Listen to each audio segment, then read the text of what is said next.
అవిద్యానామంతస్తిమిరమిహిరద్వీపనగరీ జడానాం చైతన్యస్తబకమకరాంధశ్రుతిఝరీ దరిద్రాణాం చింతామణిగుణనికా జన్మజలధౌ నిమగ్నానాం దంష్ట్రా మురరిపువరాహస్య భవతి శుక్లాంబరధరం విష్ణుం శశివర్ణం చతుర్భుజం ప్రసన్నవదనం ధ్యాయేత్ సర్వవిఘ్నోపశాంతయే. వందే గురుపదద్వంద్వమవాంగ్మానసగోచరం రక్తశుక్లప్రభామిశ్రమతర్క్యం త్రైపురం మహః. నారాయణం నమస్కృత్య నరం చైవ నరోత్తమం దేవీం సరస్వతీం వ్యాసం తతో జయముదీరయేత్. సచ్చిదానందరూపాయ విశ్వోత్పత్యాదిహేతవే తాపత్రయ వినాశాయ శ్రీకృష్ణాయ వయం నుమః. ఓం ఐం హ్రీం శ్రీం శ్రీమాత్రే నమః. పూర్వం దక్ష ప్రజాపతి యాగానికి వెళ్ళి అక్కడ శరీరం త్యజించి అమ్మవారు పరాశక్తిలో లీనమైపోయింది. శివుడు నల్లగా కాలి బొగ్గువలే మారిపోయిన అమ్మవారి శరీరాన్ని తన భుజం మీద వేసుకుని జగత్తులంతా ఉన్మాదంతో తిరిగాడు. ఆయన అటు ఇటు ప్రళయతాండవం చేస్తూ ఉంటే లోకములకు అకాల ప్రళయం వచ్చింది. అప్పుడు దేవతలంతా విష్ణువు దగ్గర భక్తితో మొరపెట్టుకున్నారు. శ్రీ మహావిష్ణువు వాళ్ళ ప్రార్థన విన్నాడు. శివుడి భుజం మీద కాలిపోయిన అమ్మవారి శరీరం ఉన్నంత వరకు ఆయనకి ఆగ్రహం తగ్గదు, మతిభ్రమణం తగ్గదు. ఆయన తాండవ నృత్యం ఆపడు. ఆయన నృత్యం ఆపకపోతే లోకాలు నాశనం అవుతాయి. జగత్శక్తి, పరాశక్తి, ఆదిశక్తిని చేజేతుల దక్షుడు దూరం చేసుకున్నాడు. ఆ మూఢుడు దానికి తగిన గుణపాఠం అనుభవించాడు. వాడు యజ్ఞం ధ్వంసం అయింది, వాడికి గొర్రెతలు వచ్చింది. కానీ ఇప్పుడు వాడితో పాటు మనకు కూడా సమస్య వచ్చింది. కాబట్టి ఆ శరీరాన్ని ఆయనకి దూరం చేస్తానని ఆయన శారంగం అనే తన ధనుస్సు ఎక్కుపెట్టి ఆ ధనుస్సు నుంచి 108 బాణాలు గుప్పించి అమ్మవారి శరీరాన్ని ముక్కలు ముక్కలు చేసేశాడు. ఆ ముక్కలు నేల మీద పడ్డాయి. 108 శక్తిపీఠాలు అయ్యాయి. అందులో 18 పీఠాలు జగత్ ప్రసిద్ధికి ఎక్కాయి. అవడానికి 108 పీఠాలున్నా అష్టాదశ శక్తిపీఠములు మాత్రం బాగా ప్రసిద్ధికి ఎక్కాయి.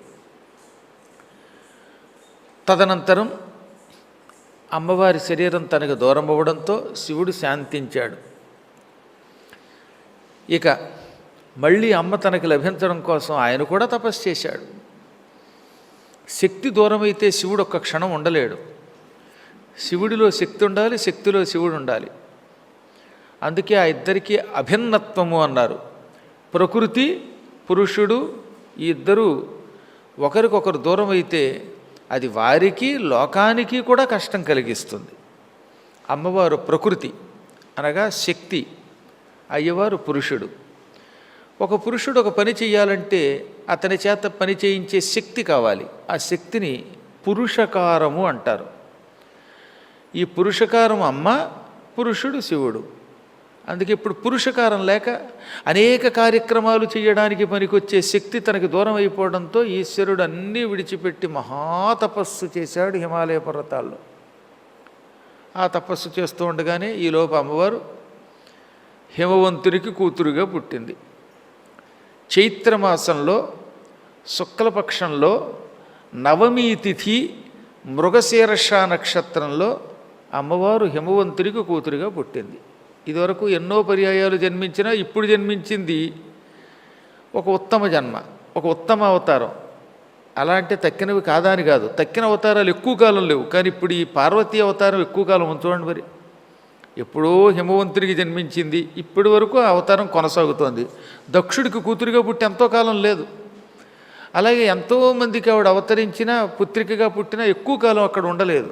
ఒక్క హిమవంతునికి మేనకకి మాత్రం జన్మించి ఇప్పటి వరకు ఉన్నది, ఇంకా ఉండబోతున్నది కూడా, యుగాంతం వరకు ఉండబోతున్నది. అందువల్ల అవతారం ఉత్తమ అవతారము, దీర్ఘావతారం అంటారు. ఇక్కడే ఒక ప్రత్యేకత కనిపెట్టండి. రాముడు చైత్ర శుక్ల నవమి నాడే పుట్టాడు. హిమవంతునికి మేనకకి అమ్మవారు కూడా చైత్ర శుక్ల నవమి నాడే పుట్టింది. అందుకే చైత్ర శుక్ల నవమి ఇటు శ్రీరామనవమి, అటు పార్వతీ నవమి కూడా. ఎటొచ్చి రాముడు పునర్వసు నక్షత్రంలో పుట్టాడు, అమ్మవారు మృగ శీర్షంలో పుట్టింది. వరుసగా అశ్వని, భరణి, కృత్తిక, రోహిణి, మృగశిర, ఆర్ద్ర, పునర్వసు. చూసారా, మృగశీర్ష నక్షత్రం ఆ రోజు నవమి నాడు వచ్చింది. ఒక్కోసారి ఆర్ద్ర రావచ్చు, ఒక్కోసారి పునర్వసు రావచ్చు. అంతకుమించి మరీ ఎక్కువ వేరియేషన్ ఉండదు అనుకోండి, 2-3 నక్షత్రాలు తేడాగా ఉంటాయి. ఈ విధంగా ఆ ఇద్దరు నక్షత్రములు తేడాలో తిథి మాత్రం ఒకటే చేసుకుని అవతరించారు. అందుకే ఇప్పటికి కూడా ఉత్తర భారత్లో సరిగ్గా శ్రీరామ నవమి నాడు పార్వతీదేవికి కళ్యాణం జరిపిస్తారు. అమ్మవారు కూడా నవమి నాడే ఆవిర్భవించడం వల్ల శ్రీరామనవమి నాడే పార్వతీదేవికి అపూర్వ రీతిలో అభిషేకం చేస్తారు. కాశీలో అయితే చెప్పక్కర్లేదు, అన్నపూర్ణాదేవిని ఆ పూట అనేకములైన అలంకారములతో శోభిల్ల చేస్తారు. విశాలాక్షి మాతకి ప్రత్యేక పూజ ఉంటుంది. చాలా రకాల పిండి వంటలు ఆ రోజు అమ్మవారికి నివేదన చేస్తారు. ఉత్తర భారత్ వాళ్ళకి అలంకారం అంటే ఇష్టం, నివేదనలు అంటే బాగా ఇష్టం. అన్నీ స్వీట్లే అన్నమాట. రకరకాల పిండి వంటలు పెడతారు. ఆ పిండి వంటల్ని వాళ్ళేం తినరుగా అమ్మవారికి నైవేద్యం పెట్టి అందరికీ ప్రసాదంగా ఇస్తారు.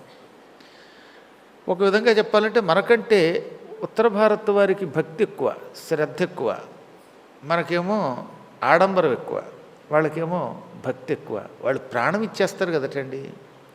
ఎవరైనా గుడి మీదకి దండయాత్రకు వచ్చారంటే కత్తుచ్చుకుని దూకేస్తారు వాళ్ళు. మనకెందుకు?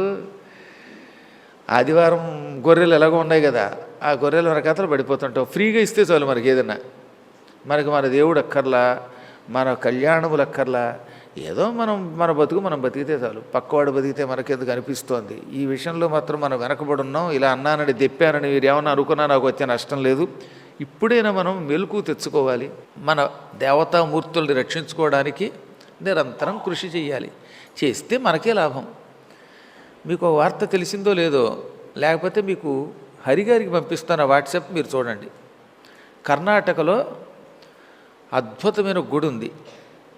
ఆ గుళ్ళో ఈ హుండీలో నీచులు కొంతమంది కండోమ్స్ వేశారు. తెలుసుగా మీకు ఆ విషయం?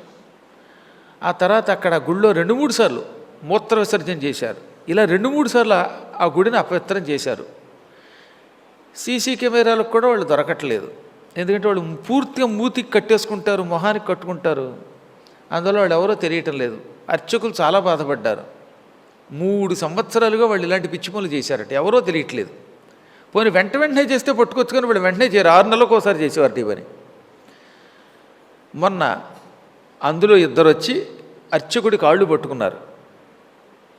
కాళ్ళు పట్టుకుని ఏడ్చేశారు. అందులో ఒకడికి నోట్లోంచి నెత్తురు పడిపోతుంది. ఇంతగా 3 పచ్చి త్వరకాళ్ళు. ఆ 3 త్వరకాళ్ళ పేర్లు అందులో ఉంటాయి. ఆ 3లో ఒకడు నెత్తురు కక్కుని చచ్చిపోయాడు ఆల్రెడీ. 2వ వాడు ఇప్పుడు నెత్తురు కక్కుకుంటున్నాడు. 3వ వాడికి కళ్ళు తిరిగిపోతున్నాయి. ఇంతకీ వాళ్ళు 3 ఏంటంటే ఈ ముస్లింలు 3 ఆలయాన్ని అపవిత్రం చేయడానికి, ఆలయం పాడు చేయడానికి అందులో వాళ్లే వేశారట అవి. ఇది జరిగింది 3 ఏళ్ల తర్వాత. అందులో ఒకడికి నెత్తురువాంతులు వచ్చి ఎందుకో తెలియకుండా తానే తలకాయ గోడకేసుకొట్టుకు చచ్చిపోయాడు. పిచ్చెక్కి చచ్చిపోయాడు. దాంతో వీళ్ళకి భయం వేసేలోపు 2వ వాడికి కూడా వామిటింగ్స్ అవడం మొదలెట్టాడు నెత్తురు. ఆ 2 వచ్చి అందుకని అర్చకుడు కాళ్ళు పట్టుకుని మేము చేసిన పొరపాటు అంటే చచ్చిపోతున్నాం, కళ్ళు తిరిగిపోతున్నాయి అని ఏడ్చారు. సరే, ఈలోపు ఈ గందరగోళం అంటే పోలీసులు వాడిని ఇప్పుడు అరెస్ట్ చేశారు అనుకోండి. దేవుడు శిక్షించాక అప్పుడు పోలీసులు అరెస్ట్ చేశారు. అంతకుమించి వాళ్ళు ఏం చేయగలరు పాపం. మరి ఇప్పుడు ఆ 2లో ఒకటి పరిస్థితి, 2వ వాడు చావడానికి సిద్ధంగా ఉన్నాడు, 3వ వాడికి పిచ్చెక్కింది. కొన్ని ఆలయాల్లో చాలా దివ్యశక్తి ఉంటుంది. అన్ని చోట్ల ఎలా ఎందుకు చేయట్లేదు భగవంతుడు అంటే, కొన్ని చోట్లే భగవంతుడు కావాలని పని చేస్తాడు. ప్రతి చోట వీళ్ళని శిక్షించడం ఆయన పని కాదు, శిక్షించే బాధ్యత మనది. ఇది నా దగ్గర వాట్సాప్లో ఉంది. ఆ లోపల ఉన్న శక్తి అపూర్వ శక్తి అండి. ఆలయంలో శక్తి మామూలు శక్తి కాదు, తెలుసునండి. ధర్మాన్ని రక్షించేటటువంటి దివ్యశక్తి ఆ విగ్రహాల్లో నిక్షిప్తమై ఉంటుంది. కానీ ఆ శక్తి ఎప్పుడు పెడితే ఎప్పుడు బయటికి రాదట. బాబూ రక్షించు రక్షించు రక్షించని ఏడిస్తే వస్తుంది, నమ్మితే వస్తుంది, లేకపోతే రాదు. రామదాసు గుడి కట్టించాక 4 దెబ్బలు తిని బాబోయ్ నన్ను చావగొట్టేస్తున్నారు రక్షించంటే కదా, అప్పుడు రాముడు లక్ష్మణుడు మారువేషంలో వచ్చి ఆ తానీషా దగ్గరకు వచ్చి రాత్రికి రాత్రి కట్టవలసిన డబ్బులు వాళ్ళు కట్టారు తెలిసిన. ఓ తురకాయని నమ్మాడు, మనం నమ్మలేకపోతున్నాం. తానీషా దగ్గరికి వెళ్ళాడు, గోల్కొండ నవాబు ఆయన. ఆ నవాబు దగ్గరికి వెళ్ళి రాత్రికి రాత్రి రాముడు లక్ష్మణుడు మారువేషాల్లో మేము రామదాసు గారి బంట్లో అన్నారట. మీరెవరు అని అడిగాడు ఆయన. రామోజీ లక్ష్మోజీ అన్నారట. ఎక్కడి నుంచి వచ్చారు? భద్రాచలం నుంచి వచ్చాం. ఎందుకు వచ్చారు? మా యజమాని గారిని మీరు జైల్లో పెట్టించి కొట్టిస్తున్నారు కదా అందుకు వచ్చామంటే, మరి మీ యజమాని మా డబ్బులు పట్టుకెళ్ళి రామాలయం కట్టిస్తే కొట్టేచ్చనా అన్నాడు తానీషా. మా యజమాని గారు రాముడి మీద భక్తితో కట్టించాడండి, ఆయన దగ్గర సమయానికి డబ్బులు లేకపోయాయి, ఇప్పుడు మాకు ఇచ్చి పంపించాడండి అని రాముని మోడల్ ఇచ్చారు. తెలుసు కదా మీకు, ఆ రామ మోడలే ఇప్పుడు భద్రాచలంలో దాచి ఉంచారు. ఇది తానీషా రాసుకున్న చరిత్ర పని, మీరు నేను కాదు కదా. గోల్కొండని దాదాపు ఒక 250 ఏళ్ల క్రితం పరిపాలించినటువంటి ఒక నవాబు గారు రాసిన జీవిత చరిత్రే కదా. ఆ మోడలు గుళ్ళో ఇప్పుడు దాచి ఉంచారు. స్వయంగా రాముడు వచ్చి ఇచ్చాడు. లక్షలారు నువ్వు తెచ్చినారా అంటే 1,6,000 తెచ్చాం. అంత ఖరీదు ఉంటాయా అంటే ఇంతంత మోడల్ తీసుకొచ్చారట. రామదాస్ ఖర్చు పెట్టిన దానికంటే ఎక్కువ డబ్బులు ఇచ్చాడు ఆయన. అప్పుడు ఆశ్చర్యపోయి ఇదేంట్రా చీకట్లో రాత్రిపూట అసలు నా గదిలోకి ఎలా వచ్చారు అని తానీషాకు అనుమానం వచ్చింది. నవాబు గారు అంతఃపురంలో పడుకుంటాడండి కోటలో, చుట్టూతా కట్టుదిట్టమైన కాపలా ఉంటుంది. ఆ కాపలాన్ని దాటుకుని అర్ధరాత్రి వేళ 12ంటికో 1 గంటకో 2 మనుషులు వచ్చి డబ్బులు కట్టి ఎలా వెళ్ళిపోయారని ఆయనకి తర్వాత అనుమానం వచ్చి కాపలా వాళ్ళని అడిగితే లోపలికి ఎవరూ రాలేదన్నారు. అప్పటికి వాడికి వెలిగిందనుకోండి. ఆ తర్వాత ఆ డబ్బునే భద్రాచలంలో అట్టే పెట్టి రామదాసుని విడిచిపెట్టి ఆ తర్వాత ఆయన్నే ఆలయానికి ట్రస్ట్ బోర్డు చైర్మన్ కూడా చేశాడు. కానీ ఈ రామదాసు కనపడకుండా తానీషా కనపడ్డాడు. ఇది తమాషా. భగవంతుని లీలలు విచిత్రంగా ఉంటాయి. ఈ తానీషాకు ఒక ఫ్లాష్ బ్యాక్ ఉందనుకోండి. అప్పుడు రామదాసుకు అనుమానం వచ్చి ఆయన తన ఆత్మచరిత్రలో ఈ విషయాన్ని రాశాడు. నేను రాముడిని అడిగాను, సీతని అడిగాను, లక్ష్మణుడిని అడిగాను. చావు దెబ్బలు తిని తిని తిని తిని బాబోయ్ రక్షించంటే అప్పటిదాకా రాలేదు. పోయినా వచ్చినవాడు కూడా నాకు కనపడకుండా ఆ డబ్బులు నా చేతికి ఇస్తే నేను పట్టుకొని ఇచ్చేవాడు కదా, నాకు ఇవ్వకుండా మధ్యలో ఆయనకి ఇచ్చాడు ఏమిటి అంటే, నీకు మొదట్లో మా మీద ఉండవలసినంత నమ్మకం లేదు, బాగా కష్టాలు పెరిగిపోయాక బాగా విశ్వాసం పెరిగింది. యాదృశీ భావనాయత్ర సిద్ధిర్భవతి తాదృశీ. ఎంత విశ్వాసం ఎక్కువ పెరిగితే అంత తొందరగా భగవంతుడు వస్తాడు. అది కూడా మారు వేషంలో వస్తాడు. కలియుగంలో డైరెక్ట్గా భగవంతుడు కనబడని చెప్పేశాడు ఆయన. కలియుగంలో భగవంతుడు దివ్య రూపముతో దర్శనం బతికున్న వాళ్ళకి ఇవ్వడం. ఈ బ్రతికున్న వాళ్ళకి ఏదో ఒక రూపంలో దర్శనమిస్తాడు. అది ఏ రూపమైనా అవ్వచ్చు. ఉదాహరణకి కొంతమంది రోగులు వాళ్ళు చచ్చిపోతున్నారు, నానాయాత్ర పడిపోతున్నారు. సరైన టైంలో ఒక్కోసారి గవర్నమెంట్ అంబులెన్సులు రావు. ఆ టైంలో ఇవాళ లక్షలు ఖర్చు పెట్టి ఒక అంబులెన్స్ను పట్టుకొచ్చి సూపర్ స్పెషాలిటీ హాస్పిటల్కి దానం ఇచ్చినటువంటి హరిగారే నా దృష్టిలో దేవుడు. అది చెప్పాలని చెప్పలేదు, వచ్చేది ఎప్పుడు అనుకోకుండా చెప్పాను కాబట్టి నన్ను క్షమించండి. నేను ఎప్పుడు కూడా కావాలని ఎవరిని పొగడను. కానీ కొన్ని విషయాలు చెప్పకపోతే ధర్మం ఎలా అవుతుందండి? భగవంతుడు ఆరోపణలో వస్తాడు. ఓ మనిషికి ప్రాణదానం చేసినటువంటి వ్యక్తి వాడు విష్ణు స్వరూపుడు అవుతాడట, అవునా? ఇప్పుడు ఆ రూపం భగవద్రూపం ఆయన రూపంలో ఉంది. ఒక్కొక్కప్పుడు ఇంకో రూపంలో వస్తుంది, ఒక్కొక్కప్పుడు జంతువు రూపంలో, ఒక్కొక్కప్పుడు మానవ రూపంలో, ఒక్కొక్కప్పుడు ఏదో దోమ రూపంలో, చీమ రూపంలో, ఏదో రూపంలో వచ్చి భగవంతుడు రక్షిస్తాడు. 10 మందికి ప్రాణదానం చేసేవాడి కంటే వేరే దేవుడు ఏమన్నాడంటే, నాకు ఇవాళ పొద్దున్న ఆ అంబులెన్స్ని హాస్పిటల్ వాళ్ళకి నా చేతి మీదుగా ఇప్పించారు, తాళాలు తీసుకెళ్ళి చేతిలో పెడుతుంటే ఒక క్షణం అలా కళ్ళల్లో ఆనందంతో కూడిన బాష్పాలు వచ్చాయి, అవాక్ కూడా అయ్యా. ఇటువంటి మంచి పనులు చేసినప్పుడు మేము మాట్లాడలేము. ఉత్తప్పుడు విజృంభించి ఎన్నో పురాణాలు చెప్పగలం, కానీ మహత్తర కార్యాలు జరిగినప్పుడు నిశ్శబ్దం తప్ప మరేముండదు. ఇప్పుడు మీ ఎదురుగుండా అమ్మవారు కనబడితే మీరు ఏం మాట్లాడగలరండి? అలా ఉండిపోతారు తప్ప. అప్పుడు మౌనం తప్ప నోట్లోంచి మాట రాదు. ధ్రువుడు మహాతపస్సు చేశాడు. ఆ తపస్సుకి మెచ్చుకుని విష్ణువు ప్రత్యక్షం అయ్యాడు. ప్రత్యక్షం అయితే ఏం మాట్లాడలేక అలా ఉండిపోయాట.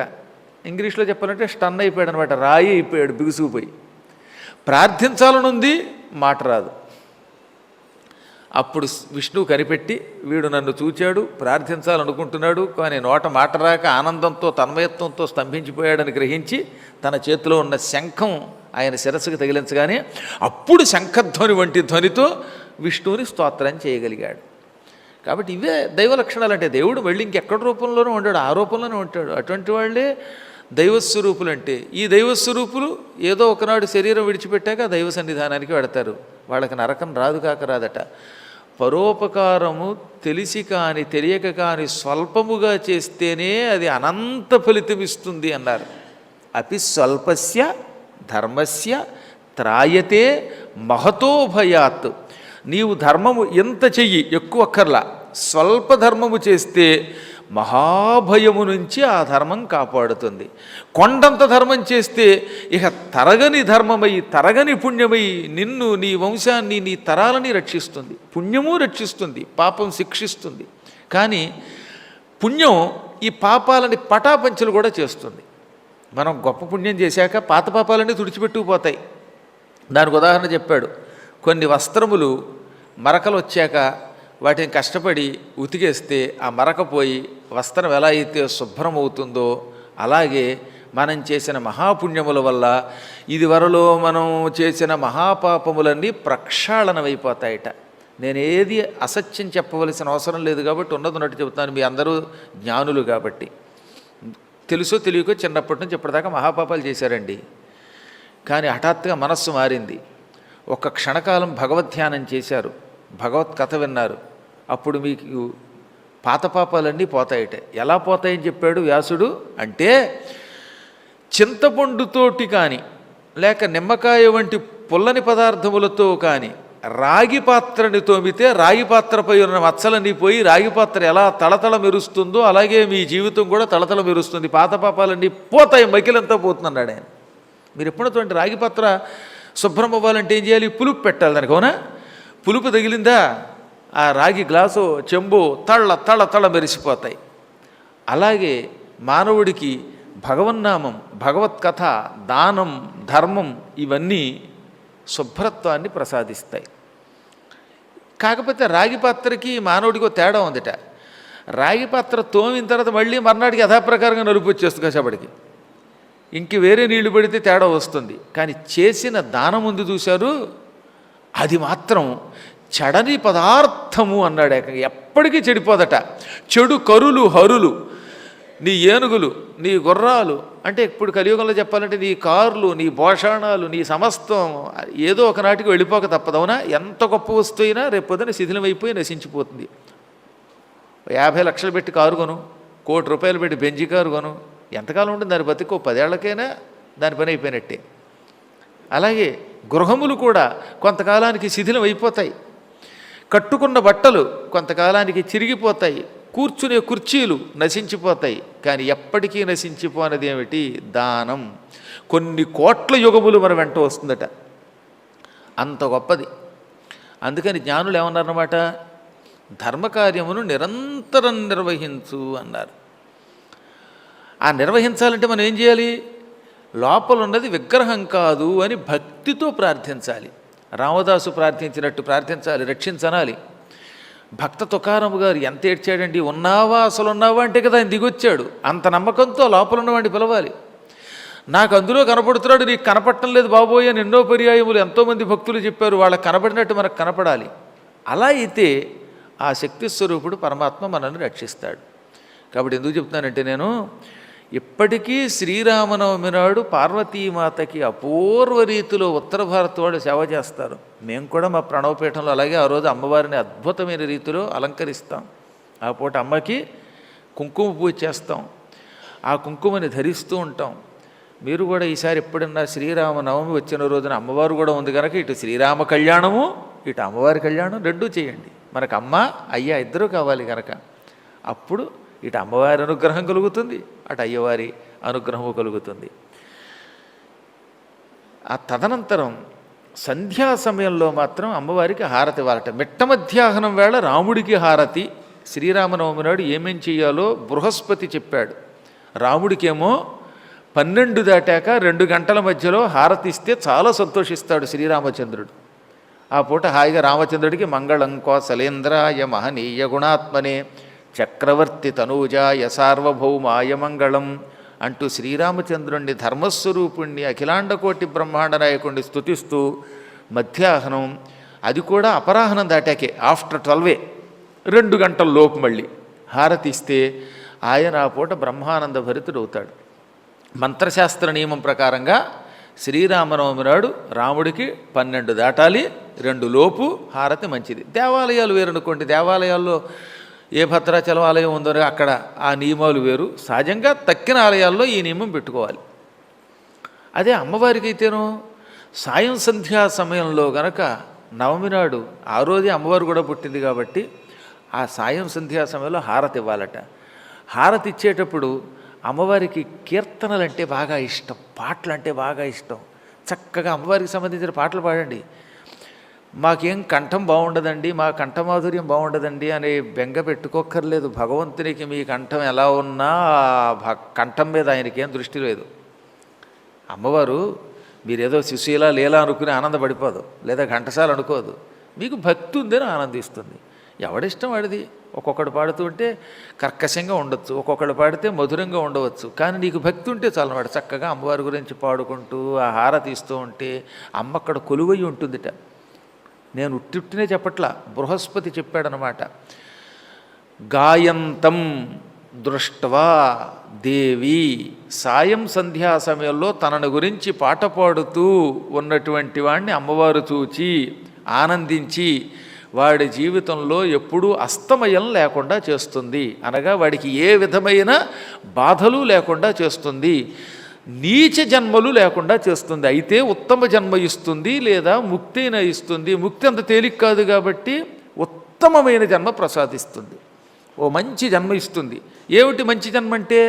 ఇదిగో భగవత్కథలు వినేటటువంటి జన్మ ఉత్తమ జన్మ. దాన ధర్మాలు చేయాలనే మంచి కోరిక కలగడం అదొక ఉత్తమ జన్మ. పవిత్రమైనటువంటి వ్యక్తులతో సాంగత్యం చేయటం ఒక ఉత్తమ జన్మ. గురువులకు నిరంతరం సేవ చేయటం ఉత్తమ జన్మ. ఏ తిండికి గుడ్డకి లోటు లేకుండా జీవితం గడిచిపోవడం ఉత్తమ జన్మ. గురువుగారు చెప్పిన మాట మీద నమ్మకంతో పద్యాలు నేర్చుకుని అవధానం చేయటం ఉత్తమ జన్మ. ఇవన్నీ ఉత్తమ జన్మలు. ఇవి లేకపోతే ఉత్త జన్మ. కాబట్టి ఉత్త జన్మకి ఉత్తమ జన్మకి పెద్ద తేడాలు, ఒక్క మా అనే అక్షరం ఉంది చాలు. అవునా? అది చేయాలన్నమాట. ఎంత అద్భుతమైనటువంటి అవకాశం ఇచ్చాడండి భగవంతుడు మనకి. ఎక్కువ డబ్బులు ఖర్చు పెట్టక్కర్లేదురా, నువ్వు ఎక్కువ శ్రమ పడక్కర్లేదురా. సాయం సంధ్యా సమయంలో అమ్మవారికి కొంచెం హారతి ఇచ్చేటప్పుడు నీకు తోచిన పాట పాడు. మీకు తోచింది అనుకోండి, అదే శ్రీలలిత శివజ్యోతి పాడండి, లేదా జయ జయ మంగళ గౌరీ పాడండి చక్క. ఇంకేదో మీకు తోచిన పాటలు ఆ మాత్రం రాకుండా ఎందుకుంటాయి? జయ జయ మంగళ గౌరీ, జయ జయ మంగళ గౌరీ, జయ జయ శంకరీ కౌమారీ, జయ జయ మంగళ గౌరీ. నీవే జగతికి కారణమమ్మా, నీవే జగతికి పరదేవతవు నీవేనమ్మా, నీవే జగతికి కారణమమ్మా, పరదేవతవు నీవేనమ్మా, నీవే మా ఇలవేలుపువమ్మా,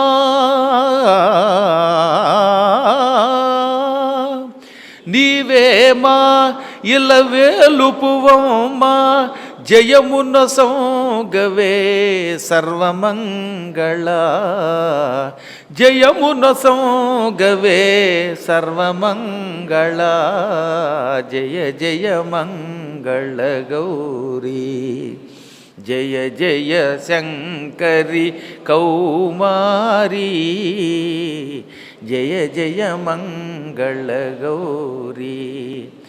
చల్లని నీకను సన్నలలోనా, చల్లని నీకను సన్నలలోనా కొనసాగును మా కోరికలన్నీ,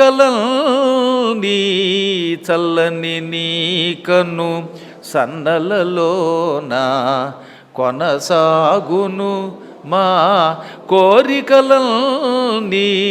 నిలబడవే మా వెన్నుకాపుగా, నిలబడవే మా వెన్నుకాపుగా, జయమునొసంగవే సర్వమంగళ, జయమునొసంగవే సర్వమంగళ. జయ జయ మంగళ గౌరీ. జయ జయ శంకరి కౌమారీ. జయ జయ మంగళ గౌరీ. అమ్మవారికి ఆనందం కలుగుతుంది. ఆవిడ పేరే సర్వమంగళ. అన్ని రకములైన మంగళములను శుభములను ఇస్తుంది ఆవిడ. అలా చల్లగా చూసిందంటే మన జీవితంలో ఎప్పుడు ఏ కష్టం ఉండదు. లోకంలో ఎన్నో కష్టాలు, అందరూ ఈ కొత్త రోగం ఒకటి వచ్చిపడింది కదండి, మైదార్ రోగం. మనకున్న రోగాలు సరిపోక, భవరోగాలు సరిపోక ఈ నీచపు రోగం ఒకటి. ఇటువంటి రోగకాలంలో భగవన్నామస్మరణం తప్ప మనల్ని కాపాడేది ఎవరు? అందువల్ల మళ్ళీ గుర్తుపెట్టుకోండి, రేపు రాబోయే శ్రీరామనవమి నాడు స్వామివారికి శ్రీరామచంద్ర ప్రభువుకి మధ్యాహ్నం 12 దాటాక 2 లోపు హారతి ఇవ్వండి. గుళ్ళో ఉంటే గుళ్ళో ఎలాగో ఇస్తారు, కళ్ళకద్దుకుంటారు. హాయిగా ఇక్కడికి వచ్చి రామచంద్రుడి దర్శనం చేసుకోండి. లేదా ఇంటి దగ్గర ఉంటే ఇంట్లో అయినా హారతి ఇవ్వండి. షాపులో ఉంటే షాపులోనే ఇవ్వండి హారతి. సాయం సంధ్యా సమయంలో తప్పక అమ్మవారికి ఎంతో కొంత హారతి ఇవ్వండి. సంధ్యా సమయంలో అసలు ఎప్పుడు కూడా ఇంట్లో పూజా మందిరం కానీ అలాగే గుడులు కానీ మూసుంచకూడదట. ఆ సమయంలో భగవంతుడి దర్శనం చేసుకోవాలి. సంధ్యా సమయములో సంధ్యావందనము చేయుట, దేవతల దర్శనము చేయుట, అందులో ముఖ్యంగా శివుణ్ణి దర్శనం చేసుకుంటే అఖండ పుణ్యం కదటండి. ఆయనకి సంధ్యానటుడు అని పేరు. ప్రదోషకాలములో ఈశ్వర దర్శనం, అమ్మవారికి హారతి ఇవ్వటం కొన్ని కోట్ల యజ్ఞముల ఫలితం ఇస్తాయన్నమాట. అటువంటి జగదంబ మృగశీర్ష నక్షత్రంలో జన్మించింది. ఈలోపు శివుడేమో హిమాలయాల్లో తపస్సు చేస్తున్నాడు. ఆ సమయంలో తారకాసురుడనే ఒక దౌర్భాగ్యుడు పుట్టి లోకాలన్నిటినీ నాశనం చేస్తున్నాడు. అప్పుడు దేవతలంతా బ్రహ్మ దగ్గర మొరపెట్టారు, బ్రహ్మదేవ అలాగ ఈ తారకాసురుడు నశించిపోతాడు అని అడగ్గా, పార్వతీదేవి హిమవంతునికి మేనాదేవికి కూతురుగా పుట్టింది. ఆవిడ ఆదిశక్తి. ఆవిడ శివుణ్ణి పెళ్లి చేసుకోవాలి. అప్పుడు ఈశ్వరుడి యొక్క వీర్యము నుండి ఆవిర్భవించిన కుమారుడు తారకాసురుడిని సంహరిస్తాడు. కాబట్టి శివపార్వతులకి కళ్యాణం అయ్యేలా చూడండి అన్నాడు బ్రహ్మ. శివుడేమో కళ్ళు మూసుకుని తపస్సు చేస్తాడు. కళ్ళు ఎప్పుడో, పార్వతేమో పుట్టింట్లో ఉంది. పెళ్ళెలవుతుంది. చివరికి నారదుని సలహాతో పార్వతీదేవిని వెంట పెట్టుకుని హిమవంతుడు శివుడి దర్శనానికి వెళ్ళాడు. ఈశ్వర, ఈమె నా పుత్రిక పార్వతి, నీవంటే చాలా భక్తి, నీ సేవ చేస్తానంటోంది. తన చెలికెత్తెలైన జయా విజయాలతో నీ సేవ చేస్తుంది. ఈమెను నీ సేవకు అనుగ్రహించు అంటే శివుడు అన్నాడు, నేను తపస్సు చేసుకుంటాను. తపస్సు చేసుకునే చోట ఇలాంటి సుందరి ఉంటే నాకు ఇబ్బంది కొంచెం. అందులో నీ కూతురు మరీ పరమసుందరి. ఓహే బాబోయ్, ఈ సౌందర్యవతి ఉంటే నా తపస్సు అంతా భగ్నం అయిపోతుంది. అందువల్ల నా దగ్గరికి ఎవరిని తీసుకురావద్దు, ఏకాంతంగా ఉంటానన్నాడు ఆయన. అప్పుడు మళ్ళీ పార్వతి ఏమంది, అసలు నీలో నేను లేకుండా ఎప్పుడున్నాను ఆయన, ఇలాంటి కబుర్లు ఏం చెప్పొద్దు. ఆయనతోటి నన్ను చూస్తేనే నీ తపస్సు పాడైపోయేటట్టయితే ఇంక నీ తపస్సు ఎలా అవుతుంది? కాబట్టి నేను నీ సేవ చేస్తానన్నది. ఇద్దరూ గొప్ప వాదోపాదాలు చేశారు. అంత ఎక్కువ రాయడు ఇక్కడ, ఎందుకంటే ఆ కథ శివపురాణానికి వాటికి సంబంధించింది. ఇక్కడ క్లుప్తంగా చెప్పారు. ఇప్పుడు మనకు కావలసిందల్లా లలితా చరిత్ర కాబట్టి, అందుకే కట్టే కొట్టే తెచ్చే అన్నట్టుగా రాశారు బ్రహ్మాండ పురాణంలో. అంతా కలిపి ఒక 2-3 అధ్యాయాలు గుర్చేసాడు. ఇంత పార్వతీ కళ్యాణం కూడా అంటే అవసరాన్ని బట్టి వేదవ్యాసుల వారు అవసరమైన కథనేమో పెంచుతారు, అనవసరమైన కథని ఇక్కడ అనవసరమైందని తగ్గిస్తాడనమాట. తదనంతరం శివుడు ఒప్పుకున్నాడు. అసలు పార్వతిని చూడకుండా ఆయన ఉంటాడు. ఆయన చేసే తపస్సే పార్వతి కోసం, చేసేది పార్వతి కోసం తపస్సు చేస్తూ పార్వతిని దూరం ఎలా పెట్టగలడండి? కాబట్టి మనస్సులో ఉన్నవి మహాత్ములు బయటికి చెప్పరు. అందువల్ల పార్వతీదేవి సేవ చేయటానికి అంగీకరించాడు. రోజు పార్వతీదేవి ప్రొద్దుటే వచ్చేది, ఆయనకి పాదసేవ చేసేది, సంధ్యావందనానికి నీళ్లు పెట్టేది, జపానికి జపమాలు ఇచ్చేది, ఫలాలు నైవేద్యం పెట్టేది. ఆయన కాసేపు అలా చూసి మళ్ళీ జపంలోకి వెళ్ళిపోయేవాడు. రోజు ఆవిడ సేవ చేస్తూనే ఉంది. అయినా శివుడు ఆవిడ ముఖాన్ని ఎగాదిగా చూసింది లేదు, ఆమెను చేపట్టింది లేదు, ఆయన ప్రేమలో పడింది లేదు. ఆయన తపస్సు ఆయన కొనసాగిస్తూనే ఉన్నాడు. మళ్ళీ దేవతలకు వ్యవహారం ముందుకు వచ్చింది. ఈ శివుడు కళ్ళు తెరచి పార్వతీ సౌందర్యమును చూడడు, ఆమెను చేపట్టడు. వారికి వివాహం కాకపోతే కుమారస్వామి జన్మించడు, జన్మించకపోతే తారకుడు మరణించడు. మనం తరించే మార్గం ఎలాగా అని మళ్ళీ వాళ్ళంతా గెజగెజలాడుతూ ఉండగా అప్పుడు నారదుడు, ఇంద్ర, నీ దగ్గరున్న అస్త్రశస్త్రాలు ఏమీ పని చేయకపోయినా మన్మధుడి యొక్క అస్త్రశస్త్రాలు పనిచేస్తాయేమో చూడన్నట్ట క్లుప్తంగా చెప్పు వదిలేశాడు ఆయన. అప్పుడు ఆలోచన వచ్చింది ఇంద్రునికి, ఈశ్వరుడి మనస్సు మరల్చే శక్తి ఒక్క మన్మధునికే ఉన్నది. ఈ మన్మధుడు ఒకప్పుడు 5 బాణములు శివుడి మీద వేస్తే శివుడంతటి వాడు మోహిని రూపంలో ఉన్న విష్ణువుని కౌగిలించుకున్నాడు. అప్పుడు మహాశాస్త అన్నవాడు పుట్టాడు. కాబట్టి శివుడి మనస్సుని మార్చే శక్తి పంచబాణునికి మాత్రమే ఉన్నది అనుకుని వెంటనే మన్మధుడిని పిలిపించాట. సింహాసనం మీద కూర్చోబెట్టాడండోయ్. ఇంద్రుడి సింహాసనం మీద సాధారణంగా ఎవరు కూర్చొనివాడు ఆయన. ఒక అర్జునుడిని ద్వాపర యుగంలో కూర్చోబెట్టుకున్నాడు తన పక్కన కొడుకు కాబట్టి. ఇంద్రుడి అర్ధసింహాసనం మీద అర్జునుడు కూర్చున్నాడు. ఎక్కడో కొద్దిమంది, అరుదుగా కొంతమంది ఇంద్రుడి పక్కన ఆయన సింహాసనం మీద కూర్చోగలుగుతారు. ఎవరిని పడితే వాళ్ళని ఇంద్రుడు తన సింహాసనం మీద కూర్చొనిస్తాడా? కానీ ఈ పూట మన్మథుడిని తన పక్కన కూర్చోబెట్టి మల్లెపూల దండ వేశాడు మెడలో. ఓ పంచబాణ, నీ దగ్గర 5 బాణాలు ఉన్నాయి. అరవిందం, అశోకం, సోతం, నవమల్లిక, నీలోత్పలం, ఈ 5 పుష్పబాణాలు నీ దగ్గర ఉంటాయి. ఈ పుష్పబాణముల వల్ల మోహనము, శోషణము, మారయము మొదలైన లక్షణాలు మానవులకు కలుగుతాయి. ఒక బాణం వేసామనుకో మనిషి మోహంలో పడిపోతాడు. ఇక అక్కడి నుంచి సుందరి నీ వంటి దివ్య స్వరూపం అని పాటలు పాడడం మొదలెడతాడు. ఒక బాణం వల్ల ఇక వాడు శోషణంలో పడిపోతాడు. అంటే ఏమిటనమాట, ఇక ఆ సుందరీమణి లేకపోతే వాడికి ఆకలి వేయదు, దాహం వేయదు, గిజగిజలాడిపోతాడు. అర్ధరాత్రినే పరిగెత్తుకుపోతాడు వీడు. ఆకలి ఉండదు, దాహం ఉండదు నిన్ను చూస్తుంటే అంటాడనమాట. ఈ శక్తులు చాలా గొప్ప శక్తులు. ఈ మాయిదారి మన్మధుడు అవి ఎవరి మీద ఎప్పుడు వేస్తాడో తెలియదు. విశ్వామిత్రుడి మీద వేశాడు ఆయన. శివుడి మీద కూడా మోహిని అవతారంలో విష్ణు ఉన్నప్పుడు వేశాడు. అటువంటి వాడిని ఇప్పుడు బాగా రెచ్చగొట్టాడు ఇంద్రుడు. ఈ బాణములు మొక్కబోలేదు కదా ఈ మధ్యన, ఎందుకంటే ఆ బాణ ప్రభావం ఎవరి మీద నువ్వు చూపించటం లేదు. ఇప్పుడు నీకు మళ్ళీ ఓ మంచి అవకాశం ఇస్తున్నాను.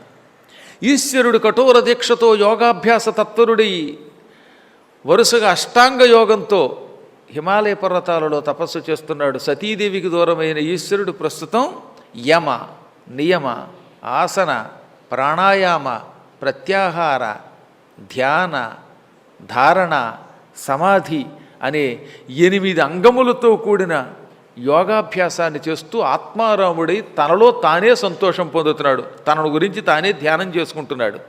ఆయన కన్ను విప్పడు, పార్వతీదేవి కేసి చూడడు. వారిద్దరికీ పెళ్ళి అవ్వడం లేదు. వారికి కళ్యాణం జరపాలి, ఆ బాధ్యత నీది. వారికి కళ్యాణం అయితే లోక కళ్యాణం అవుతుంది, వారికి కళ్యాణం కాకపోతే క్షవర కళ్యాణం అవుతుంది. కాబట్టి వారి కళ్యాణ బాధ్యత నీది. వెళ్ళు, నీ బాణములు శివుడి మీద ప్రయోగించు, పార్వతీదేవిని ఆయన చేపట్టేలా చెయ్యి. నీ ఇలాంటి వాడు ఎక్కడ దొరుకుతాడే ఈ ప్రపంచంలో?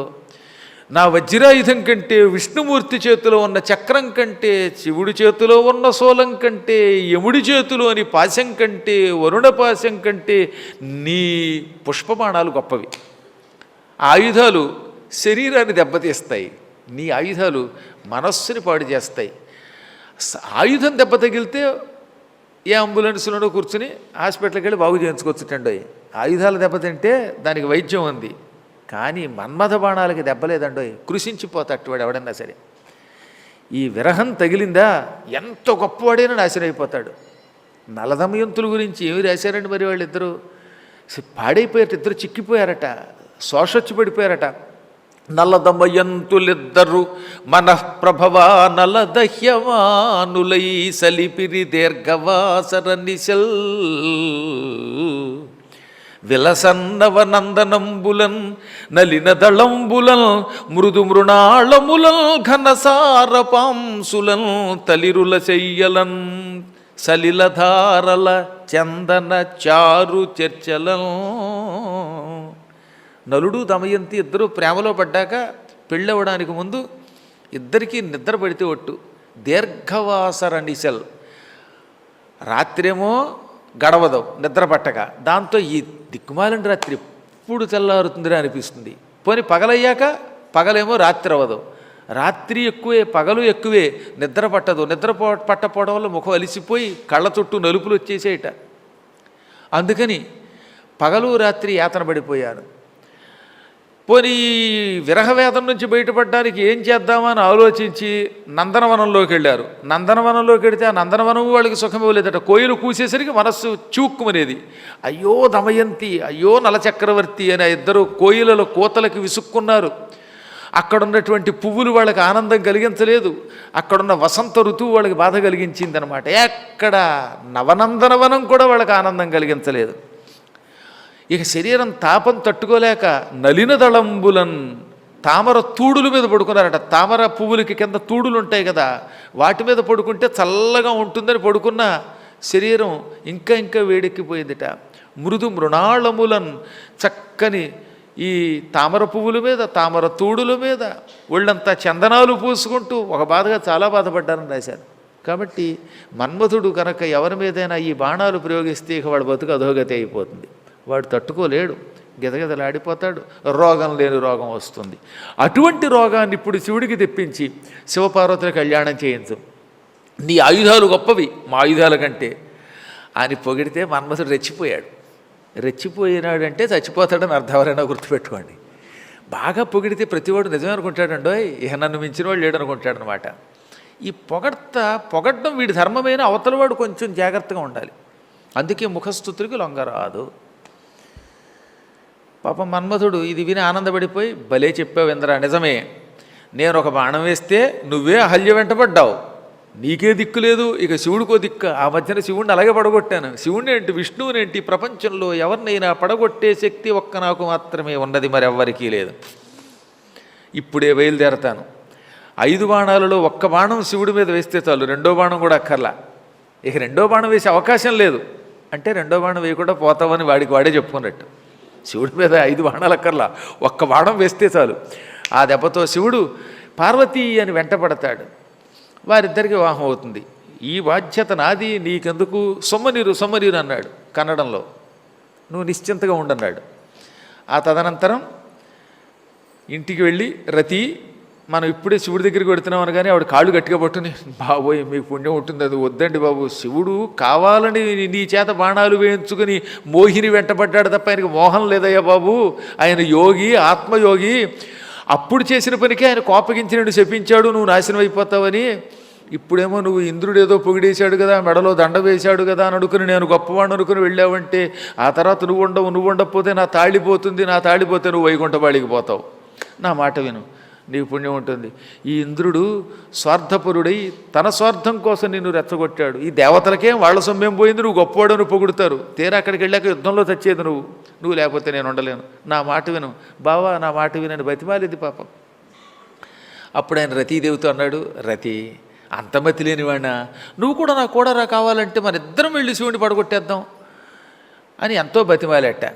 పాపం రతీదేవికి ఉన్న బలహీనత భర్త మాట కాదనలేదు. అలాగేనండి అన్నది. కానీ ఆవిడకి మనస్సు ఎందుకో చూక్కుమంటూనే ఉందిట. కుడికన్ను ఎదిరింది, కుడి చెయ్యి ఎదిరింది, కుడికాలు ఎదిరింది, భయపడిపోతూనే ఉంది. అయినా ఆయన వెంట వెళ్ళింది. ఇప్పుడు మన్మథుడు తనతో పాటు వసంతుడిని వెంట పెట్టుకున్నాడు, అప్సరసల్ని వెంట పెట్టుకున్నాడు. ముందు వసంతుడిని, ఈ హిమాలయ పర్వతమంతా అపూర్వ సౌందర్యంతో నింపేయి, వసంత ఋతువుతో నింపేయి అన్నాడు. వసంత ఋతువు అంటే ఏమిటి? మంచి మల్లె పువ్వులు వికసిస్తాయి, సువాసనలు మల్లె పువ్వుల నుంచి వస్తాయి, సన్నజాజులు విరిసిపోతాయి, పువ్వులన్నీ కుసుమిస్తాయి, చెట్లకి చిగుళ్ళు వస్తాయి, కోయిలలు కుహూ కుహూ అంటాయి. అందుకే వసంత ఋతువు చాలా బాగుంటుందన్నమాట. అందులో కోయిలలు పాటలు పాడుతూ ఉంటాయి ఆ సమయంలో.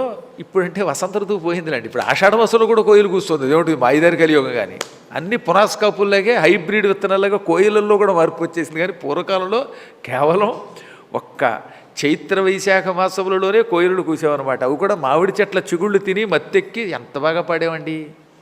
ఏమిటో ఈ కలియుగం, మాయిదారి కలియుగం. మొత్తం ప్రపంచమే ధర్మం మారిపోయి పాడైపోతే ప్రకృతి కూడా మారిపోతుంది. కానీ ఆ రోజుల్లో కేవలం వసంత ఋతువులోనే మల్లె పువ్వులు వచ్చేవి, మామిడి పూత వచ్చేది, తామర పువ్వులు వికసించేవి, కలువ పువ్వులు వికసించేవి, చంద్రుడి వెన్నెల ఆహ్లాదంగా ఉండేది. సాయంత్రం కొంచెం చిటపట్లాడుతూ చెమట్లు పట్టేవి. కానీ ఆ చెమట్లకేమో ఈ పువ్వుల యొక్క వాసన ఆనందం కలిగించేది. కోయిలలు కూసేవి. అటువంటి అపూర్వమైన వాతావరణాన్ని వసంత ఋతువు అంటారన్నమాట. నన్నయ్య గారు ఆదిపర్వంలో రాశాడండి అత్యద్భుతంగా ఈ వసంత ఋతు వర్ణన. కమ్మని లతాంతముల కుమ్మనసి వచ్చు మధుపమ్ముల సుగీత నినదమ్ములెసగెన్ చోతంబులల సత్కెసలయమ్ములను నానుచు వించిన నిశెమ్ము సుమనోభారమ్ముల అశోక నికరమ్ములను చెంపక చెయ్యమ్ములను నొప్పెన్ అంటాడు ఆయన. అద్భుతమైన లయగ్రాహి అని ఒక పద్యం అన్నమాట అది. కమ్మని లతాంతములు, లతాంతం అంటే పుష్పం, కమ్మని సువాసన వెదజల్లుతున్న పువ్వులు వికసించాయి. ఆ పువ్వుల మీద వాలి తుమ్మెదలు ఝంకారం చేసి తేనె తాగుతున్నాయి. తేనె తాగి అటు ఇటు ఝమ్మంటూ ఉంటే అది కూడా ఒక అందమైన గానంలో ఉంది. ఎక్కడ ఈగలు దోమలు లేవు ఆ సమయంలో. ఇక ఆ తర్వాత తామర పువ్వులు అప్పుడే కొలనులో వికసిస్తూ ఉన్నాయి. మామిడి పూత ఘుమఘుమలాడిపోయింది. కోకిలలు చెట్ల మీద చేరి మత్తెక్కి కుహుకుస్తున్నాయన్నమాట. వని ఎంతో పరవశించనే మనసెంతో పరిమళించనే అని పెంగళి నాగేంద్రరావు గారు అద్భుతమైన పాట కూడా రాస్తాడు పాతాళ భైరవిలో. అలా వాతావరణం మారిపోతుందట. అటువంటి సౌందర్యానికి పాపం ఈ వర్ణన అయిన వెంటనే పరమ దుఃఖమే. పాండురాజు గారి వసంత ఋతువు యొక్క శోభ తట్టుకోలేక మాద్రి వెంటబడ్డాడు, చచ్చిపోయాడు. చూశారు. అందువల్ల ఇంచుమించుగా వసంత ఋతువు కొంతమంది కొంప ముంచిందనుకోండి. ఆ వాతావరణాన్ని ఇప్పుడు వసంతుడు ఏర్పాటు చేశాడనమాట. వసంతుడు ఒక పక్కన, కంతుడు ఒక పక్కన, కంతుడి పక్కన అతని భార్య రతీదేవి. ఈ కంతుడి చేతిలో అంటే మన్మధుని చేతిలో చెరుకు విల్లు ఉంటుంది, నామాల చెరుకు. ఆ పుండ్రేక్షువు విల్లుగా తయారు చేసుకుని దానికి ఒక బాణం ఎక్కుపెట్టాడు. ఎక్కుపెట్టి ఎప్పుడు వేద్దాం ఈ బాణం, ఉట్నే వేస్తే వేస్ట్ అయిపోతుంది కదా అనుకుంటూ కూర్చున్నట్టు ఒక పొదచాటున. అక్కడ చాలా పొదలు ఉన్నాయి. ఆ పొదల్లో ఒక పొదచాటున కూర్చుని మన్మధుడు తన విల్లు ఎక్కుపెట్టి దానికి ఒక బాణం ఎక్కుపెట్టి కూర్చునున్నాడు. ఎంతలో రోజులాగే ఆ పూట పార్వతీదేవి వచ్చింది. మహాసౌందర్యం జగదేకమాతది. ఆ జగదేకమాత సౌందర్యాన్ని ఏమని వర్ణించగలండి? ఈ ప్రకృతి అంతా తల్లి. ఆ తల్లి లేని ప్రదేశం ఎక్కడ ఉంటుంది? మనకైతే తల్లి గనక మాతృ సౌందర్యం కనబడుతుంది. కర్మగాలి రావణాసురుడు లాంటి వాడికి కామ సౌందర్యం కనబడచ్చు. ఆ జగదేకమాత ఈ పూట అలంకరించుకొని చక్కగా జుట్టును కూడా విరబోసుకొని ఒక ప్రాంతంలో కొంచెం ముడి వేసుకొని దాని నిండా మల్లె పువ్వులు పెట్టుకొని ఈశ్వరుణ్ణి పూజించడానికి మల్లె పువ్వులు, తామర పువ్వులు, సన్నజాజులు, సంపంగులు, గులాబికలు, పాటలి పుష్పాలు, మందార పుష్పాలు మొదలైనవన్నీ పుచ్చుకొచ్చింది. రోజులాగే శివుడి మెడలో ఓ పూలమాల వేసి ఆయన పాదాల దగ్గర పువ్వులు వేసేసి ఆయనకి నమస్కరించింది. అప్పుడు రోజులాగే ఒకసారి కళ్ళతో ఆవిడ్ని చూచి మళ్ళీ కళ్ళు మూసుకునేవాడు ఎప్పుడు శివుడు. ప్రతిరోజు ఆవిడ మెడలో దండ వేసినప్పుడు ఒక్కసారి చూసి చెయ్యెత్తి ఆశీర్వదించి తపస్సులోకి వెళ్ళిపోతాడు. ఇప్పుడు ఆయన కూడా కళ్ళు తెరిచి ఆవిడని చూశాడు. మెడలో ఆవిడ దండ వేస్తోంది. సరిగ్గా సమయం చూసుకున్నాడు మన్మధుడు. ఇప్పుడు ఆయన కన్ను తెరిచి పార్వతిని చూస్తున్నాడు. పార్వతి ఆయన మెడలో దండ వేస్తున్నది. ఆ సమయంలోనే పార్వతీదేవి యొక్క పమిటి కొంగు కూడా జారిందనుకుని టక్కన బాణం కొట్టేశాడు. ఈ పుష్పబాణం వచ్చింది.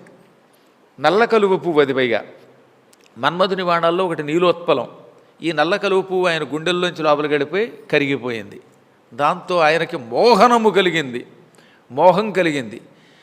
వెంటనే ఆయన పార్వతీదేవి తన మెడలో దండ వేస్తుండగా టక్కన కొంగు పుచ్చుకున్నాడు.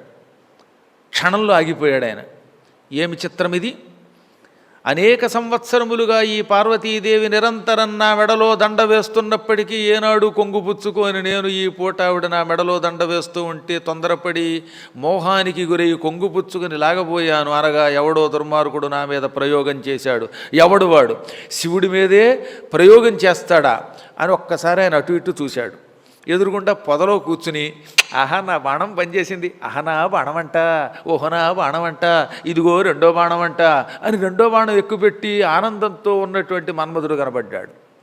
హారి దుర్మార్గుడా, ఇతఃపూర్వం మోహిని రూపంలో విష్ణు ఉన్నప్పుడు ఆయన వెంట నేను పడేలాగా చేశావు, పోన్లేని ఊరుకున్నాను. ఇప్పుడు మళ్ళీ నా మీద ప్రయోగం చేస్తావా, బాణం ప్రయోగిస్తావా, తగిన శిక్ష నీకు వేస్తున్నాను అని ఈశ్వరుడు ఆగ్రహోదగ్రుడైపోయాడు. నా తపస్సుని భగ్నము చేసి పార్వతి వెంట పడేలా చేస్తావురా, శివుడంటే లెక్క లేకుండా పోయిందా నీకు అని టక్కన మూడవ కన్ను తెరిచాడు. వెంటనే ఆ మూడవ కన్నులో నుంచి భయంకరమైన అగ్నిజ్వాల వచ్చింది. ఈశ్వరుడు మూడవ కన్ను అంటే అగ్ని. ఆ తృతీయ నేత్రం నుంచి వచ్చిన భీషణమైన అగ్నిజ్వాలలు భగ భగ భగ మండిపోతూ భూమి ఆకాశాలను నిండించేశాయి. అది కార్చిచ్చు కంటే కూడా భయంకరమైనదన్నమాట. అభ్రంకష ధూమాయిత విభ్రాంత మహాస్ఫులింగ విసరోగ్ర శిఖాదభ్రష్ట దగ్ధ లోకాదభ్రంబై వచ్చిందన్నారు. ఆకాశం అంటుతున్న మంటలు, ఆ మంటల్లోంచి పొగలు, పొగలతో పాటు ఇంతంత నిప్పురవ్వలు లేచిపోయాయి. ఇలా లేచిపోయి అగ్నిజ్వాలలు మన్మధుని మీద పడ్డాయి. కళ్ళు మూసి తెరిచే లోపు ఆ భయంకరమైన అగ్నిజ్వాల వల్ల మన్మధుడు కాలి పిడికెడు బూడిదైపోయాడు, కుప్పెడు బూడిదైపోయాడు. పార్వతీదేవి నిశ్చేష్టురాలైపోయింది. ఆయన కళ్ళల్లోంచి అగ్ని రావడం, ఆ అగ్ని ఏమో పొదలోకి వెళ్ళడం, పొదలో ఉన్నటువంటి మన్మధుడు భస్మం అయిపోవడంతో ఆవిడకి ఆశ్చర్యం కలిగింది. ఎందుకనో తెలిసిన పరమ సౌందర్యవతి ఆవిడ సౌందర్యం మీద ఆవిడకి నమ్మకం. ఆవిడ పేరే సుందరి, మహాసుందరి, అపూర్వ సుందరి, జగదేక సుందరి. ఆవిడ ఎన్ని రకాల నామాలతో పిలిచామండి. ఇందాక కూడా ఏమన్నారు? జగదేక సుందరి, అపూర్వ సుందరి, మంగళ సుందరి అనే నామాలతోటి పిలిచారు. ఈ సౌందర్యం నా భర్తని ఆకర్షించలేదు. ఇప్పుడు భర్త గారికి ఈ సౌందర్యం నచ్చకపోతే ఇంకెందుకు నా సౌందర్యం అనుకున్నది ఆవిడ. సౌందర్యం నచ్చలేదు సరిగదా, తనని ఆకర్షింపజేయడం కోసం మన్మధుడు వేసిన బాణం వ్యర్థమైపోయి ఆ మన్మధుడిని ఆయన బూడిద చేసి పారేశాడు. ఇంకెందుకు నా సౌందర్యం అని ఆవిడ తెల్లబోయింది. జయా విజయులు పక్కనున్న చెలికెత్తులు కంగారు పడిపోయారు. ఆ సమయంలో దేవతల పైనుంచి హాహాకారాలు చేసి బాబోయ్ బాబోయ్ మన్మధుడిని బూడి చెయ్యొద్దు అంటూనే ఉన్నారు. వాళ్ళ గొడవే, ఈయన గొడవే, మన్మధుడు బూడిదైపోయాడు. ఇంకెక్కడ ఉండకూడదు అనుకున్నాడు శివుడు. వెంటనే మాయమైపోయాడు. తపస్సు మానేసి అదృశ్యమైపోయి కైలాసానికి వెళ్ళిపోయాడు. క్షణకాలంలో ఇవన్నీ జరిగిపోయాయి. అప్పుడు ఆ బూడిద కుప్ప దగ్గరకు వచ్చి కన్నీళ్లు పెట్టుకుని రతీదేవి తెగ ఏడ్చేసింది. నేను చెప్పాను వద్దు బాబోయ్ శివుడి జోలికి వెళ్ళొద్దు, ఆయన యోగి, ఆయన దగ్గర రెండు శక్తులు ఉన్నాయి. కోపిస్తే ప్రళయకాల రుద్రుడు, సంతోషిస్తే శంకరుడు. శంకరుడే రుద్రుడు, రుద్రుడే శంకరుడు. అంటే ఇటు కోపము ఉంది, అటు శాంతము ఉంటుంది. భగవంతుని మీద ప్రయోగాలు ఏమిటంటే వినిపించుకోకుండా ఇంద్రుడు దండేయగానే ఆహా వేసాడు దండ అని వెళ్ళిపోయావు, ఆయన మీద బాణం వేసావు చూసావా, ఇవాళ నీ దారి నువ్వు చూసుకున్నావు, నన్నేమో అనాథన చేసిపోతావా అని కన్నీళ్లు పెట్టుకేడ్చింది. ఆ ఇద్దరికి ఎక్కువ ప్రేమ బంధం ఎక్కువ అండి బాబు. ఆయన లేకపోతే ఒక్క క్షణం ఉండలేదు ఆవిడ. అందుకని గిజగిజలాడిపోయి ఆడవడం మొదలుపెట్టింది. ప్రతికూలాచరణంబు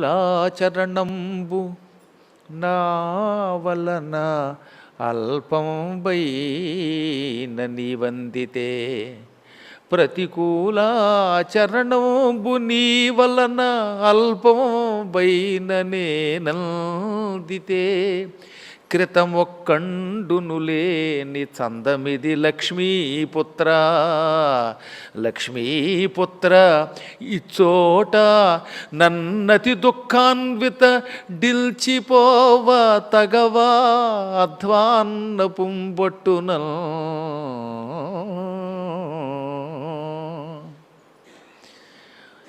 పెళ్ళయ్యాక ఒక్కనాడు నీకు వ్యతిరేకంగా నేను నడుచుకున్నానా? నువ్వు ఏం చెబితే అదే విన్నాను. నువ్వు దూకంటే దూకాను, అన్నం పెట్టంటే అన్నం పెట్టాను, పడుకో అంటే పడుకున్నాను. నీకు వ్యతిరేకంగా పెళ్ళయ్యాక ఒక్కనాడు కూడా నేను నడుచుకోలేదు. అలాగే నాకు వ్యతిరేకంగా నువ్వు నడుచుకోలేదు. మన ఇద్దరిది ఆదర్శ దాంపత్యం. క్రితం ఒక్కండును లేని చందము. ఎంతో పూర్వం ఎక్కడా ఏ దంపతుల దగ్గర లేని ఆదర్శ దాంపత్యం మనది. ఈ ఆదర్శ దాంపత్యం తట్టుకోలేక బ్రహ్మగారు మనకి శాపం పెట్టినట్టున్నాడు. అందుకే ఎంతో ఐకమత్యంతో కలిసి వెలిసి ఉండే మనల్ని దూరం చేశాడు. నువ్వు లేకపోతే నేను ఎలా ఉంటాను? నువ్వు లక్ష్మీపుత్ర, విష్ణుపుత్ర, నన్ను విధవన చేసి నువ్వు ఒక్కడివి వెళ్ళిపోతావా? ఈ భయంకరమైన ప్రదేశంలో నన్ను వదిలిపోతావా? దిక్కు లేకుండా చేస్తావా? నువ్వు లేకపోతే నేను బ్రతకను. ఎక్కడ దిక్కుమాలిన బతుకండి ఈ జీవులు బతుకని తన తాను కూడా తిట్టుకుంది. ఆడవాళ్ళకి కఠినమైన హృదయం పెడతావా భగవంతుడు అంటుంది. పైగా ఎందుకట? ఈ ప్రపంచంలో తనకి నిజంగా ఎవరైనా వ్యక్తి ఇష్టుడైతే ఆ ఇష్టుడైన వ్యక్తి చచ్చిపోయిన వెంటనే గుండెకి చచ్చిపోతే రెండోవాడు గొప్పవాడు. అటువంటిది మిసిమిల్తురాలగా నక్కట మహాకఠినాత్మలు ఓ మృగేక్షణల్. నువ్వేమో భస్మం అయిపోయి చచ్చిపోయావు. నువ్వు చచ్చిపోయాక నేను చచ్చిపోకుండా ఇంకా బతికున్నాను అంటే నా గుండె పాషాణం అన్నమాట, రాయిలా అయిపోయిందన్నమాట. మహాకఠినాత్మలు ఓ మృగేక్షణల్. ఈ స్త్రీలకి హృదయం ఎంత కఠినమైంది పెట్టావు అని ఏడ్చింది. దానికి అందరికీ అంత కఠినత్వం ఉంటుందా? వాడు చచ్చిపోతే వీళ్ళు చచ్చిపోతారేటి. కానీ అక్కడున్న బెంగతో ఆవిడ అలా ఏడ్చింది పాపం. ఇక నేను బ్రతకను, నేను కూడా అగ్నిలో దూకుతాను అని ఏడుస్తూ ఉంటే ఇంతలో హఠాత్తుగా ఆకాశవాణి, నువ్వేమీ కంగారు పడక్కర్లా, ఈతడు అనేక రూపములతో బతుకుతాడు. ప్రస్తుతానికి నువ్వు అతని రూపం చూడలేక శోకిస్తున్నావు. నీకోసం మన్మధుడు నీడగా కనపడతాడు, అంటే ఛాయగా కనపడతాడు. పూర్తి రూపం కనపడదు, ఏదో బొమ్మ కనపడినట్టుగా కనపడతాడు. ఆ తర్వాత అతని శరీరము నుంచి ఒక భయంకర రాక్షసుడు పుడతాడు. వాడు అమ్మవారి చేతిలో చస్తాడు. వాడు చచ్చిన తర్వాత మన్మధుడు భవిష్యత్తులో ద్వాపర యుగంలో రుక్మిణీదేవికి కృష్ణుడికి ప్రద్యుమ్నుడు అనే పేరుతో కొడుకుగా పుడతాడు. ఆ తర్వాత నువ్వు మళ్ళీ అతను వివాహం చేసుకుంటావు. కృష్ణావతారం సమాప్త సమయంలో అతడు తిరిగి మన్మధుడిగా మారి నీతో పాటుగా వైకుంఠంలో మకాం పెడతాడు. కనుక రతీదేవి తొందరపాటుతో మరణం చెందవద్దు. ఆత్మహత్య మహాపాపం సుమ. ఈ ప్రపంచంలో అనేక పాపములకు ప్రాయశ్చిత్తం ఉన్నది, కానీ ఆత్మహత్యకి మాత్రం ప్రాయశ్చిత్తం లేదు. ఎట్టి పరిస్థితుల్లో తొందరపాటుతో తనను తాను చంపుకోకూడదట. పాపాల్లో కల్లా గొప్ప పాపం, ఎటువంటి పాపాల కంటే కూడా గొప్ప పాపమో తెలుసా? బ్రహ్మహత్యా పాపం, శిశుహత్య, భ్రూణహత్య, స్త్రీహత్య, మద్యపానం, జోదం, ఇటువంటి పాపముల కంటే ఎక్కువ పాపం ఆత్మహత్య వల్ల వస్తుందటండి. బ్రహ్మహత్యా పాపం మహాభయంకరం కదా, పంచమహాపాతకాల్లో బ్రహ్మహత్య ఒకటి కదా. దానికంటే ఆత్మహత్య ఎక్కువ పాపం అంటున్నాడు.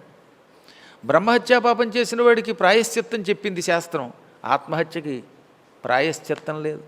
వాడిటు నరకానికి వెళ్ళాడు, స్వర్గానికి వెళ్ళాడు. దిక్కుమాలిన పిశాచమై అడవులలో ఎడారులలో తిండి లేక గెజగెజలాడిపోతాట. స్త్రీ హత్యా పాపానికి ప్రాయశ్చిత్తం ఉన్నది, ఆత్మహత్యా పాపానికి ప్రాయశ్చిత్తం లేదు. వేటాడినవాడు, మద్యపానం చేసినవాడు, జోదమాడినవాడు, వీళ్ళందరికీ ప్రాయశ్చిత్తాన్ని శాస్త్రం విధించింది, కానీ ఆత్మహత్యకి మాత్రం ప్రాయశ్చిత్తం లేదు. అందువల్ల ఆత్మహత్య మహాపాపం పొమ్మన్నారు. ఈ ప్రపంచంలో కొన్ని కోట్ల పాపముల కంటే ఆత్మహత్య గొప్పదటండి. కాబట్టి మీలో ఎవరన్నా అంత పాపం చేయాలనుకున్న వాళ్ళు నాకు చెప్పండి, అప్పుడు చెప్తాను ఆత్మహత్య ఎలా చేసుకోవాలో. దానంత భయంకరమైన పాపం మరొకటి లేదన్నారు. ఆత్మహత్య అంత పాపం అన్నమాట. అందుకని ఎట్టి పరిస్థితుల్లోనూ చావకూడదు. ఇలా ఒక పురాణంలో చెప్తే అనుకోవచ్చు. సుందరకాండలో ఏం చెప్పారు? సుందరకాండములో హనుమంతుడు కూడా సీత కనబడక ఆత్మహత్య చేసుకుందాం అనుకున్నాడు. నేను సీతాదేవి కోసం వచ్చాను, సీత కనబడలేదు, అందుకని అగ్నిలో దూకి చచ్చిపోనా, ఉరి వేసుకు చచ్చిపోనా, విషం ఉద్బంధనం వాపి, అంటే ఆ రోజుల్లో కూడా విషం తాగి చచ్చిపోయేవాళ్ళు ఉండేవారు తొందరపాటుతో. అందుకే విషం తాగి ఎప్పుడు చావకండి. ఒకవేళ చావాలనుకుంటే నన్ను అడగండి, విషం నేను ఇస్తాను. ఆ విషం మీ ప్రాణం తీయని విషం ఇస్తా, తీయని విషం ఇస్తాను.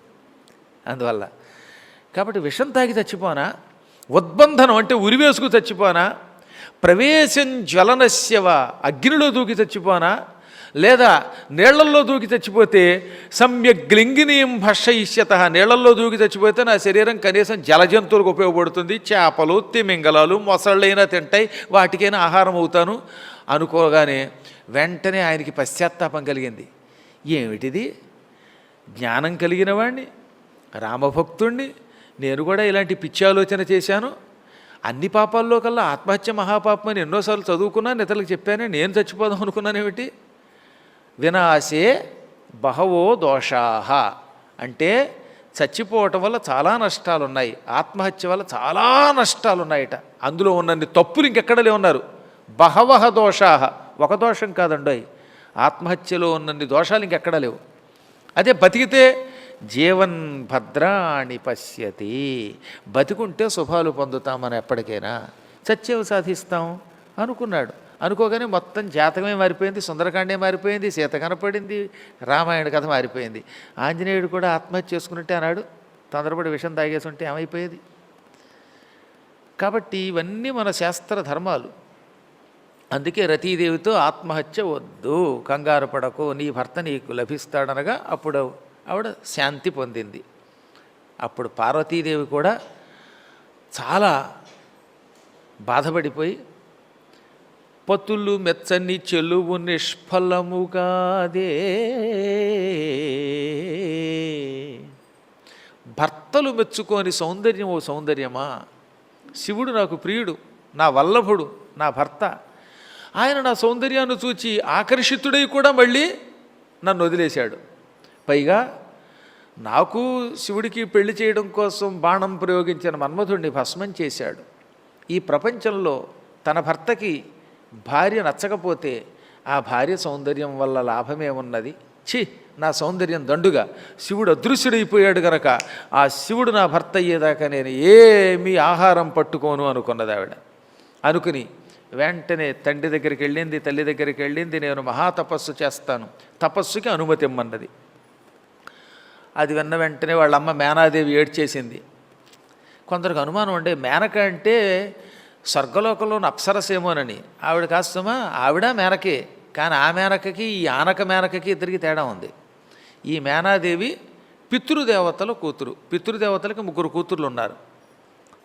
ఒక ఆవిడ పేరు ధన్య, మరొక ఆవిడ పేరు కళావతి, ఒక ఆవిడ మేనక. ఈ 3 చాలా గొప్పవాళ్ళు. ఎవరెవరు వాళ్ళు? మేనక, ధన్య, కళావతి. ఈ 3 చిన్నప్పటి నుంచి తపస్సు చేశారు, అనేక విద్యలు పొందారు.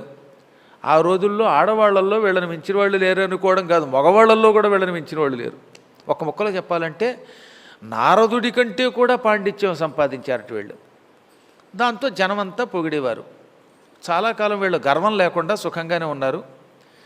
క్రమక్రమంగా అందరూ పొగిడేస్తారు కదండి.